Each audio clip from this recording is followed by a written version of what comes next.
নমস্কার বন্ধুরা, আশা করি সবাই ভালো আছেন। আজ আমি আপনাদের সঙ্গে শেয়ার করব আমার ছাদ বাগানের রোজ যে কত ফুল ফোটে সেই ফুল।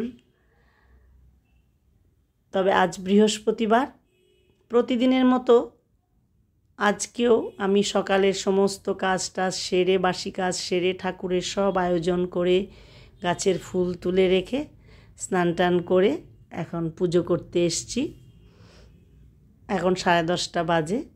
তো ঠাকুরের কিছু মালা গেঁথে নেব। আমি বৃহস্পতিবার করে বাজার থেকেও মালা আনি। তো আজকে ভাবছি রামকৃষ্ণ সারদা মা স্বামীজিকে 3টে মালা আমি গেঁথে দেব।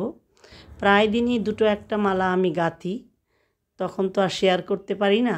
আজকে ভাবছি একটু শেয়ার করি, যদিও বৃহস্পতিবারে আমার খুবই চাপ থাকে, তবু আজকে মনে হলো, মন যখন হলো তো আজকে একটু শেয়ার করি, তাই মালা গাঁথতে বসলাম। পুজোর আগেই মালাগুলো গেঁথে নিই। অন্যান্য দিন কি করি, মোটামুটি পুজোটা সেরে নিই, তারপরে একটু ওই দিকের কাজ সেরে টিফিন করে তারপরে এসে একটু মালা গেঁথে রেখে দিই। আমার হাজব্যান্ড চান করে এসে আবার ঠাকুরকে মালা পরিয়ে দেন। তো আজকে বৃহস্পতিবার আমি একবারে সব মালা পরিয়েই পুজো করব, তাই প্রথমেই মালা গেঁথে নিচ্ছি। আর বাকি যে বাজার থেকে মালা এনেছিলাম সেগুলো অন্যান্য ঠাকুরদের পরাবো। দেখুন কি সুন্দর হয়েছে। এই রানী কালারের দোপাটিটা আমার ভীষণ প্রিয়। আমার ছাদ বাগানে দোপাটি, বেলফুল, অপরাজিতা, মানে ছোট ফুলের মধ্যে, কুচো ফুলের মধ্যে এইগুলো ভীষণ ফুটছে এখন। আর জবা তো ভ্যারাইটিস রয়েছে, গরমকালে আরও প্রচুর জবা ফোটে। এখন জবাগুলো কি হয়, সাইজগুলো একটু কখনো ছোট হয়, আবার কখনো ঠিকঠাক ফোটে, এরকম আর কি। সারা বছরই আমার মোটামুটি ছাদ বাগানে ফুল হয়। আমি ছাদের ফুল দিয়েই, মানে আমার বাড়ির গাছের ফুল দিয়েই পুজো করি। আমার কেনা ফুল লাগে না ঠাকুরের ইচ্ছায়।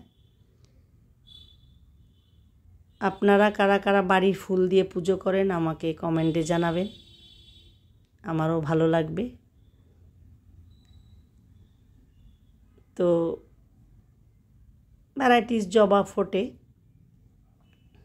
আমি তুলে এনে রোজ ঠাকুরকে সাজাই। আবার সকালে গুড মর্নিংয়ে আমি ফেসবুকে আমার আসনের ছবি দিই। এই জিনিসগুলো সত্যি শেয়ার করতে ভীষণ ভালো লাগে। ফুল দেখতে সবারই ভালো লাগে।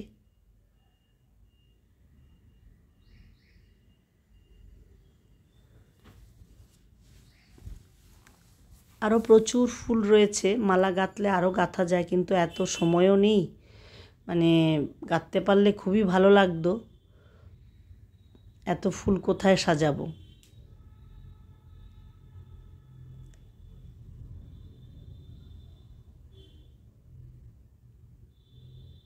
কখনো যেদিন একদমই, দেখুন কত বড় হয়েছে বেলফুল। কখনো যখন সময় পাই না, একদমই সকালে গাঁথতে পারি না, ফুল রেখে দিই, বিকেলে গেঁথে তারপরে সন্ধ্যাবেলায় দিই ঠাকুরকে, যখন সন্ধ্যারতি দিই তখন। এরকম করি আর কি। একজন যদি কেউ থাকে, সে শুধু মালাটা গেঁথে দেবে, তাহলে তো আমার ভীষণ ভালো লাগবে। কিন্তু কে দেবে বলুন, আমাকেই গাঁথতে হবে।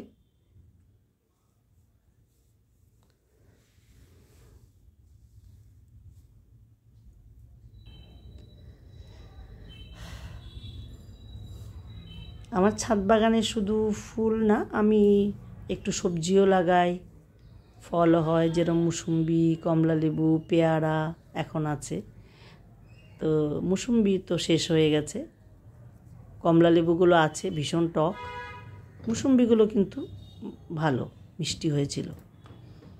আর পেয়ারা এখন ছোট ছোট হয়েছে, পেয়ারাগুলোও ভীষণ বড় হতো। কামরাঙ্গাও হয়, টক কামরাঙ্গা। তো মালা গাঁথা হয়ে গেছে আমার 3টে, দিয়ে দিলাম ঠাকুর, মা আর স্বামীজিকে। দেখুন কি সুন্দর লাগছে না? আমার তো ভীষণ ভালো লাগে, নিজের হাতে গাঁথা। কত ফুল রয়ে গেছে দেখুন। তো আজ বৃহস্পতিবারের পুজো মোটামুটি কমপ্লিট। দেখুন কত ফুল দিয়ে সাজিয়েছি, তারপরেও কত ফুল রয়ে গেছিলো আমার।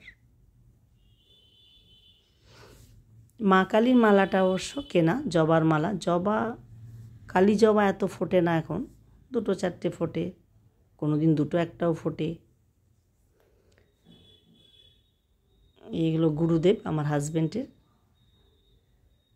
আর এই ছবিগুলো আমি রেগুলার ভোগ দিই না, কিন্তু ফুল দিই।